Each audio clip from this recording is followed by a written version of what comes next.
फैसलाबाद में LPG gas कीमतों में कमी के बावजूद दुकानदार मनमाने निर्ख पर फरोख्त कर रहे हैं। लोकल ट्रांसपोर्ट इस्तेमाल करने वाले शहरी परेशान हैं, जबकि घरेलू सार्फिन भी महंगे दामों एलपीजी गैस खरीदने पर मजबूर हैं। मज़ीद जानते हैं शकील हबीब से। जी शकील, लगा कीजिएगा।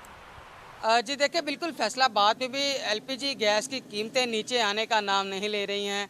हुकूमत के मुकर्रर करदा रेट जो है वो 241 रुपये है, जबकि फैसलाबाद में जो एलपीजी गैस है वो जो है वो अभी भी 460 रुपये में फ़रोख्त हो रही है। इस हवाले से मैं आपको बताऊं तो फैसलाबाद में एलपीजी गैस की वजह से शहरी काफ़ी परेशान दिखाई दे रहे हैं कि क्योंकि लोकल ट्रांसपोर्ट है उसमें एलपीजी गैस इस्तेमाल होती है। इसके अलावा घरों में गैस नहीं आती, मजबूरन एलपीजी गैस इस्तेमाल करना पड़ती है, लेकिन महंगे दामों ख़रीदने पर मजबूर हैं।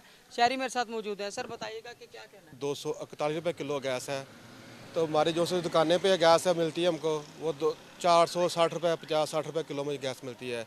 सवारी हमसे लड़ती है कि गैस का रेट कम हो गया है, हमें नहीं गैस कम नहीं मिलती है कि रेट, तो मेहरबानी करें इसके ऊपर थोड़ा सा रेट कम कराएं।